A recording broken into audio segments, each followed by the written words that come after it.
Children, അടുത്തത് നമുക്ക് exercise 10(1) എങ്ങനെ ചെയ്യണമെന്ന് നോക്കാം. Filling the blanks. Filling the blanks ആണ് അതിൽ ചെയ്യാൻ.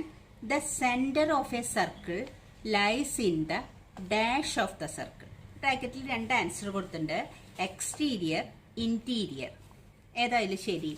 എന്താണ് centre of a circle lie? Centre of a circle എവിടെ ഉണ്ടാവുക? ഇതല്ലേ നടുവിലുള്ള മിഡ് പോയിന്റ് അല്ലേ സെന്റർ ഓഫ് എ സർക്കിൾ.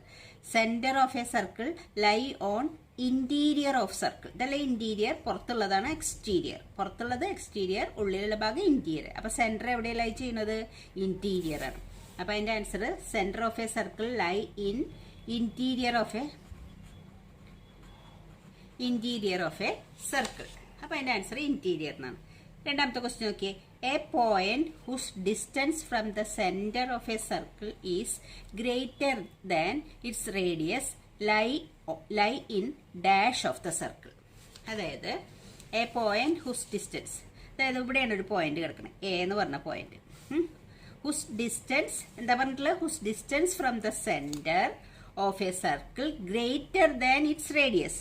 ഇവിടുന്ന് ഈ സെന്ററിന്ന് ഈ സർക്കിൾ വരെയുള്ള നീളമാണ് റേഡിയസ്. സെന്ററിന്ന് സർക്കിൾ വരെയുള്ള ഡിസ്റ്റൻസ് ആണ് റേഡിയസ്. റേഡിയസിനേക്കാളും വലുതാണ് ആ പോയിന്റിലേക്കുള്ള ഡിസ്റ്റൻസ്. അപ്പോൾ ആ പോയിന്റ് എവിടെയാണ് കിടക്കണമെന്നാണ് ക്വസ്റ്റ്യൻ. അപ്പൊ സർക്കിളിന്റെ ഇന്റീരിയറിലാണോ എക്സ്റ്റീരിയറിലാണോ? ഈ പോയിന്റ് എക്സ്റ്റീരിയറിലാണ് കിടക്കുന്നത്. പറഞ്ഞത് ഒരു സർക്കിളില് ഒരു പോയിന്റ് ഉണ്ട്. ആ പോയിന്റ് സർക്കിളിന്റെ റേഡിയസിനേക്കാളും ഡിസ്റ്റൻസ് കൂടുതലല്ല കിടക്കുന്നത്. അപ്പൊ ആ പോയിന്റ് എവിടെയാണ് കിടക്കുന്നത് എന്നാണ് ചോദ്യം. അപ്പൊ നോക്കിയേ, a point whose distance from the centre, ഇതാണ് പോയിന്റ്. ആ പോയിന്റിന് സെന്റർ എന്നുള്ള distance of a circle is greater than its radius. റേഡിയസിനേക്കാളും കൂടുതലാണ് distance. Lie in the dash of a circle. Interior ആണോ എക്സ്റ്റീരിയർ ആണോ? റേഡിയസ് എന്ന് പറഞ്ഞാൽ ഇവിടെ വരെയുള്ള നീളമാണ്. അപ്പോൾ റേഡിയസിനേക്കാളും കൂടുതലാണെങ്കിൽ എന്തായിരിക്കും? Exterior of a circle. സർക്കിളിന്റെ പുറത്തായിരിക്കും ആ പോയിന്റ് കിടക്കുക. എക്സ്റ്റീരിയർ ഓഫ് ദ സർക്കിൾ, അതിന്റെ പുറത്തായിരിക്കും കിടക്കുക. ഇനി ചോദിച്ചുള്ളത് എന്താണ്? ദ ലോങ്ങസ്റ്റ് കോഡ് of a circle is a dash of circle. Longest code നമ്മൾ പഠിച്ചതാണ് ലോങ്ങസ്റ്റ് കോഡ്. അതായത് ഇതാണ് കോഡ്. ഇവിടുന്ന് ഒരു രണ്ട് പോയിന്റ്, ഇവിടെ എ എന്ന് പറഞ്ഞൊരു പോയിന്റ്, ഇവിടെ ബി എന്ന് പറഞ്ഞൊരു പോയിന്റ് ഉണ്ടെങ്കിൽ ഇതൊരു കോഡ് വരയ്ക്കാം. ഇവിടെ നമുക്ക് സി എന്ന് പറഞ്ഞൊരു പോയിന്റ് ഉണ്ട്, ഇവിടെ ഡി എന്ന് പറഞ്ഞൊരു പോയിന്റ് ഉണ്ടെങ്കിൽ ഇങ്ങനെ കോഡ് വരയ്ക്കാം. ഇതൊക്കെ കോഡാണ്. അപ്പൊ ലോങ്ങസ്റ്റ് കോഡ് ഏതാ നമ്മൾ പഠിച്ചു? സെന്ററിൽ കൂടെ പോണം. ഇവിടെ എ എന്ന് പറഞ്ഞൊരു പോയിന്റ് ഉണ്ട്, ഇവിടെ ബി എന്ന് പറഞ്ഞൊരു പോയിന്റ് ഉണ്ട്. ഈ സെന്ററിൽ കൂടെ പോണ കോഡാണ് ഏറ്റവും ലോങ്ങസ്റ്റ് കോഡ് എന്ന് നമ്മൾ പഠിച്ചിട്ടുണ്ട്. അപ്പൊ ലോങ്ങസ്റ്റ് കോഡിനെ എന്താ വിളിക്കുക? ലോങ്ങസ്റ്റ് കോഡിനെ ഡയമീറ്റർ എന്നാ വിളിക്കുക. ദ ലോങ്ങസ്റ്റ് കോഡ് of a circle is a diameter of circle. Longest കോഡിനെ എന്താ വിളിക്കുക? Diameter of a circle. ഇനി എന്താ പറഞ്ഞത്? An arc is a dash when its ends are the end point of diameter. An arc is a dash. എന്താ arc എന്നാ പറയാ? ആർക്ക് is A എന്താ പറഞ്ഞത്? ആർക്ക് ഈസ് എന്താണ്? ആർക്ക്. ഇത് എ എന്ന് പറഞ്ഞ പോയിന്റ്, ഇത് ബി എന്ന് പറഞ്ഞ പോയിന്റ്. അപ്പൊ എന്താ പറഞ്ഞത്? നോക്കിയേ, ഒന്നും കൂടി നോക്കിയേ. N arc is a dash when it's end R the end of A diameter. ഈ എൻഡ് ഓഫ് ഇതൊരു ഡയമീറ്റർ ആണ്. അതിന്റെ രണ്ട് എൻഡുകളാണ് എയും ബിയും. അപ്പൊ ഒരു ആർക്കിന്റെ എൻഡും ഈ ഡയമീറ്ററിന്റെ എൻഡും സെയിം ആണെങ്കിൽ ഈ ആർക്കിനെ എന്താ വിളിക്കുക? ഇതാണ് ഡയമീറ്റർ. ഡയമീറ്ററിന്റെ എൻഡാണ് എയും ബിയും. ഈ ആർക്കിന്റെയും എൻഡ് എയും ബിയും ആണ്. അപ്പൊ ഈ ആർക്കിനെ എന്താ വിളിക്കുക? Semi circle. ഇപ്പൊ സർക്കിളിന്റെ പകുതിയാണ് സെമി സർക്കിൾ. എന്താ വിളിക്കുക? Semi circle. Okay, semi circle. അടുത്ത ക്വസ്റ്റ്യൻ നോക്കിയേ. The segment of a circle is the region between an arc and dash of the circle. Segment എന്ന് പറഞ്ഞാൽ എന്താ? സെഗ്മെന്റ് എന്ന് പറഞ്ഞാൽ ഈ സർക്കിളിന്റെ സെഗ്മെന്റ് എന്ന് പറഞ്ഞാല് ഒരു കോഡും, ഇതിപ്പോ ഒരു കോഡാണ് പി ക്യു. ഈ പി ക്യു എന്ന് പറഞ്ഞ കോഡും ഈ പി ക്യു എന്ന് പറയുന്ന ഈ ആർക്കും, ഈ റീജിയനാണ് സെഗ്മെന്റ്. അപ്പൊ പി ക്യു എന്ന് പറഞ്ഞ കോഡും ഈ പി ക്യു എന്ന് പറയുന്ന ഈ ആർക്കിന്റെയും ഉള്ളിലുള്ള റീജിയനെയാണ് നമ്മൾ സെഗ്മെന്റ് എന്ന് വിളിക്കുക. അപ്പൊ എന്താ ചോദിച്ചുള്ളത്? Segment of a circle is the region between arc and കോഡ് ഓഫ് ദ സർക്കിൾ. ആർക്കും കോഡും കൂടി ചേർന്ന റീജിയൻ ആണ് എന്ത് സെഗ്മെന്റ്. ഇതൊക്കെ നമ്മൾ എഴുതി വെച്ചിട്ടുള്ളതാണ്. കഴിഞ്ഞ വീഡിയോയിൽ നമ്മൾ അതൊക്കെ എഴുതി വെച്ചിട്ടുണ്ട്. എന്തെങ്കിലും ഡൗട്ടുള്ളവർ ആ വീഡിയോ ഒന്ന് കാണുക കേട്ടോ. A circle divide the plane on which it lie in dash parts. ഒരു സർക്കിള് അത് ഉള്ള പ്ലെയിനിനെ എത്ര പാർട്സ് ആയിട്ടാണ് തിരിക്കണേന്നാണ് ക്വസ്റ്റ്യൻ. നമ്മൾ അതും പറഞ്ഞിട്ടുണ്ട്. ഒരു സർക്കിള് ഒരു പ്ലെയിനിലുള്ള സർക്കിളാണ്. അത് ഇതിനെ 3 പാർട്ടായിട്ട് തിരിക്കും. അതായത് എക്സ്റ്റീരിയർ പാർട്ടുണ്ട്, ഇന്റീരിയർ പാർട്ടുണ്ട്, ഓൺ ദ സർക്കിൾ. 3 പാർട്ടായിട്ടാണ് ഈ പ്ലെയിനിനെ സർക്കിൾ തിരിക്കുന്നത്. Interior, on the circle and exterior. അപ്പൊ 3 പാർട്സ് ആയിട്ട് തിരിക്കും ഒരു സർക്കിൾ പ്ലെയിനെ. A circle divide the plane on which it lie in 3 parts. 3 parts ആയിട്ടാണ് തിരിക്കുന്നത്. ഓക്കെ, അടുത്ത ക്വസ്റ്റ്യൻ നോക്കിയേ. Write true or false, give reason for your answer. ഇത് ട്രൂ ആണോ ഫാൾസ് ആണോ എന്ന് പറയണം. അതുകൂടാതെ ട്രൂ ആയാലും ഫാൾസ് ആയാലും എന്താണ് അതിന്റെ നിങ്ങൾ അങ്ങനെ പറയാനുള്ള റീസൺ എന്താണെന്ന് പറയണം. The line segment joining the centre of any point on the circle is a radius of a circle. ശരിയല്ലേ? Line segment joining centre and any ഇവിടെയുള്ള ഏതെങ്കിലും ഒരു പോയിന്റ് ആണ് P. Line segment joining centre and any point on the circle is the radius of the circle. സെന്ററിൽ നിന്ന് സർക്കിളിലേക്കുള്ള ഏതെങ്കിലും പോയിന്റിലേക്ക് വരയ്ക്കുന്ന ലൈൻ സെഗ്മെന്റിനെ റേഡിയസ് എന്നാണ് വിളിക്കുന്നത്. അപ്പൊ ഇത് ട്രൂ ആണ്. ഈ പറഞ്ഞിരിക്കുന്നത് ട്രൂ ആണ്. അപ്പൊ നമുക്ക് എന്ത് പറയാം? ട്രൂ ആണ്. എന്തുകൊണ്ടാണ് നമ്മൾ ട്രൂ ആണെന്ന് പറഞ്ഞത്? All points on the circle are equal distance from centre. സർക്കിളിലുള്ള എല്ലാ പോയിന്റുകളും സെന്ററിൽ നിന്ന് ഈക്വൽ ഡിസ്റ്റൻസിലാണ്. അതിനെയാണ് റേഡിയസ് നമ്മൾ വിളിക്കാറ്. അപ്പൊ നമുക്ക് റീസൺ വേണമെങ്കിൽ ഇങ്ങനെ എഴുതാം. Answer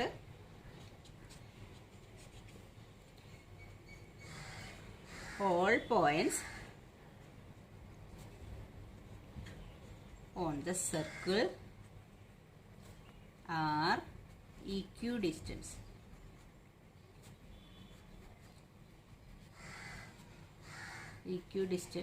from the center. All the points on the circle are equidistant from the center. Center നിന്ന് equidistanceലാണ് സർക്കിളിലുള്ള എല്ലാ പോയിന്റ്സും കിടക്കുന്നത്.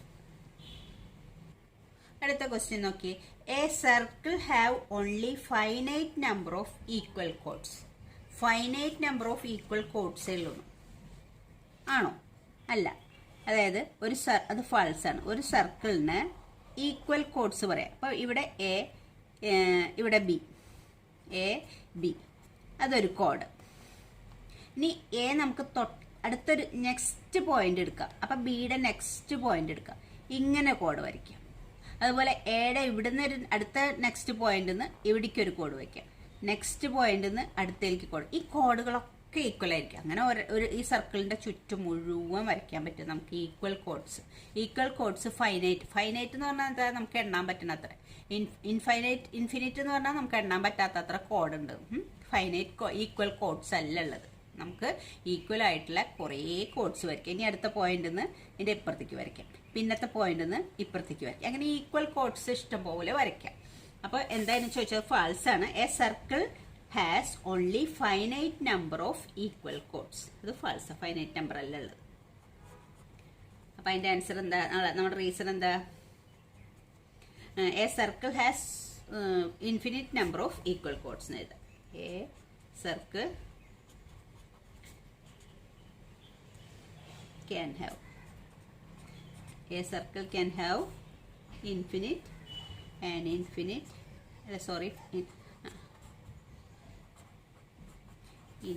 number of equal codes.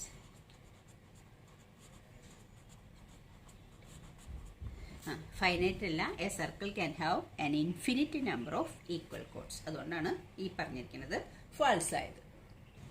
അടുത്ത ക്വസ്റ്റ്യൻ നോക്കിയേ. If a circle is divided into 3 equal ആർക്ക്. ഒരു സർക്കിളിനെ 3 ഈക്വൽ ആർക്കായിട്ട് തിരിക്കുക. Each is A major arc. എല്ലാം major ആർക്കായിരിക്കും. അത് false എന്തായാലും. കാരണം ഒരു സർക്കിള്, ആ സർക്കിളിനെ ഇപ്പൊ നമ്മള് ഇവിടെ പി ക്യൂ എന്ന് പറഞ്ഞ ഒരു ആർക്കാണെങ്കിൽ ഒരു മേജർ ആർക്കും ഒരു മൈനർ ആർക്കും നമുക്ക് കിട്ടാം. പക്ഷെ ഈക്വൽ ആയിട്ടുള്ള 3 ആർക്കാക്കുക എന്നാ പറഞ്ഞിട്ടുള്ളത്. അപ്പൊ എങ്ങനെയാ ആക്കിണ്ടാവുക? ഈക്വൽ ആയിട്ടുള്ള ഇതൊരാർക്ക്, അടുത്തത് ഒരാർക്ക്, പിന്നെ ഇത് കുറച്ചുകൂടി ഇങ്ങോട്ട് നീക്കി വയ്ക്കാം. അടുത്തതാർക്ക് ഈക്വൽ ആർക്ക്, ഈക്വൽ ആയിട്ടുള്ള 3 ആർക്കാവുമ്പോൾ ഈക്വൽ ആയിട്ടുള്ള 3 ആർക്കുകൾ അതെങ്ങനെയായിരിക്കും? മേജർ ആർക്കാവും. മേജർ ആർക്ക് എന്ന് പറഞ്ഞാൽ എങ്ങനെയാ? ഈ സെമി സർക്കിളിനേക്കാളും വലുതായിരിക്കും. ഇവിടുന്ന് ഇവിടെ വരെയുള്ള ഈ ഇങ്ങനെയുള്ള സെമി സർക്കിളിനേക്കാളും വലുതിനെയാണ് നമ്മൾ മേജർ ആർക്ക് എന്ന് പറയാം. ഈ ചെറുതിനെ മൈനർ ആർക്ക് എന്ന് പറയാം. അപ്പൊ 3 ഈക്വൽ ആയിട്ടാണ് തിരിച്ചിട്ടുള്ളത്. 3 പാർട്ടും 3 ആർക്കും ഈക്വൽ ആണ്. 3 ആർക്കും ഈക്വൽ ആണെങ്കിൽ അത് മേജർ ആർക്ക് ഏതെങ്കിലും ഉണ്ടാവോ? ഈക്വൽ ആർക്കായിട്ട് 3 എണ്ണം തിരിച്ചിട്ടുണ്ട്. അപ്പോൾ ഒരിക്കലും ഈ 3 എണ്ണവും മേജർ ആർക്കാവില്ല. 3 എണ്ണവും എന്താർക്കായിരിക്കും? മൈനർ ആർക്കായിരിക്കും. സെമി സർക്കിളിനേക്കാളും ചെറുതായിരിക്കും. അപ്പൊ നമുക്ക് എന്ത് എഴുതാം? ഇതിന് ആൻസർ ഫാൾസ്. ആൻസർ ഫാൾസ് ആണ്. അപ്പൊ നമുക്ക് എന്ത് എഴുതണം? Answer if a circle is divided into 3 equal arc, each is a minor arc. ഓരോന്നും മൈനർ ആർക്കായിരിക്കും, മേജർ ആർക്ക് ആയിരിക്കില്ല. അടുത്ത ക്വസ്റ്റ്യൻ നോക്കിയേ. എ കോഡ് of a circle which is 2x long as radius. റേഡിയസിനേക്കാളും 2x ലോങ്. ഇത് റേഡിയസ്, ഇത് radius. അപ്പൊ റേഡിയസിനേക്കാളും 2x ലോങ് ആയിട്ടുള്ള ഒരു കോഡാണിത്. Is a diameter of the circle. Diameter ആയിരിക്കും. റേഡിയസിനേക്കാളും 2x ലെങ്ത് ഉള്ള കോഡ് എന്ന് പറയുന്നത് ഡയമീറ്റർ ആയിരിക്കും. അപ്പൊ അത് ട്രൂ ആണ്. അപ്പൊ നമുക്ക് എങ്ങനെ എഴുതാം? ഡയമീറ്റർ ആൻസർ വേണമെങ്കിൽ ഇങ്ങനെ എഴുതാം. ഡയമീറ്റർ എന്ന് പറയുന്നത് 2x റേഡിയസ് തന്നെയാണ്. Diameter equal to 2x radius നമ്മൾ എഴുതിയിട്ടുണ്ട്. ഡയമീറ്റർ എന്ന് പറയുന്നത് 2x റേഡിയസ് ആണ്. അപ്പോൾ ഇത് ട്രൂ ആണ്. ഇനി അടുത്ത ക്വസ്റ്റ്യൻ നോക്കിയേ. A sector is the region between the code and it's corresponding arc. Sector എന്ന് പറയുന്നത് ഒരു കോഡും അതിന്റെ കറസ്പോണ്ടിങ് ആർക്കും ചേർന്ന റീജിയൻ ആണ്. ശരിയാണോ? ഇതാണ് ഒരു കോഡ് PQ. ഇതൊരു കോഡ്. ഈ കോഡും അതിന്റെ കറസ്പോണ്ടിങ് ആർക്ക് ചേർന്ന റീജിയൻ. ഈ കറസ്പോണ്ടിങ് ആർക്കായാലും എടുത്താലും കുഴപ്പമില്ല. ഈ കറസ്പോണ്ടിങ് ആർക്ക് PQ എന്ന് പറഞ്ഞാൽ ഈ മേജർ ആർക്ക് എടുത്താലും കുഴപ്പമില്ല. ഈ റീജിയനെയോ ആണോ വിളിക്കുന്നത് സെക്ടർ? അല്ല, ഇതിനെ വിളിക്കാൻ നമ്മൾ എന്താ? ഈ കോഡും അതിന്റെ കറസ്പോണ്ടിങ് ആർക്ക് ഇതെടുത്താലും ഈ വലിയ ആർക്ക് എടുത്താലും ഇതിനെ മൈനർ സെഗ്മെന്റ് എന്ന് വിളിക്കും. ഇതിനെ മേജർ സെഗ്മെന്റ് എന്ന് വിളിക്കും. ഇതിനെ മൈനർ സെഗ്മെന്റ് എന്ന് വിളിക്കും. അല്ലാതെ സെക്ടർ എന്നല്ല വിളിക്കാം. കോഡും കറസ്പോണ്ടിങ് ആർക്കും സെക്ടർ അല്ല, സെഗ്മെന്റാ. ഇനി എന്താ സെക്ടർ? സെക്ടർ എന്ന് പറഞ്ഞാല് ഇപ്പൊ ഒരു കോഡ് പറയാണ്. ഇവിടെ ഒരു കോഡ് AB. ഇത് ഒരു ആർക്ക്. AB എന്ന് പറയുന്ന കോഡല്ല, AB എന്ന് പറയുന്ന ഒരു ആർക്ക്. ഈ ആർക്കിന്റെ എൻ പോയിന്റ് ആണ് എയും ബിയും. ഈ എൻ പോയിന്റിൽ നിന്ന് സെൻട്രലിലേക്ക് വരയ്ക്കുന്ന ഈ സെഗ്മെന്റ് അതിനെന്താ വിളിക്കുക നമ്മൾ? റേഡിയസ്. അപ്പോൾ ഈ എൻ പോയിന്റിൽ നിന്നുള്ള 2 റേഡിയസും ഈ ആർക്കും ചേർന്നത്, കറസ്പോണ്ടിങ് റേഡിയസ്, അതിന്റെ 2 എൻ പോയിന്റ് എന്നുള്ള റേഡിയസും ഈ ആർക്കും ചേർന്നത്, ഇതാണ് സെക്ടർ. അല്ലാതെ കോഡല്ല സെക്ടർ. സെക്ടർ എന്ന് പറഞ്ഞാൽ ആർക്കും അതിന്റെ എൻ പോയിന്റിലുള്ള 2 റേഡിയസും ചേർന്നിട്ടുള്ള ഈ റീജിയൻ ആണ് സെക്ടർ. അപ്പൊ പറഞ്ഞിരിക്കുന്നത് ഫാൾസ് ആണ്. A sector is A region between code and it's corresponding arc. Sector അല്ലത്. അപ്പൊ ആൻസർ എന്താ എഴുതണം? സെഗ്മെന്റ് ആണ്. Segment is the region between the chord and its corresponding arc. Chord and corresponding arc segment ആണ്. Okay. ഇതിലത്തെ last question നോക്കിയേ. A circle is a plane figure. Circle ഒരു plane figure ആണ്. അതായത് സർക്കിള് ഒരു പ്ലെയിനിൽ വരയ്ക്കാൻ പറ്റുമോ?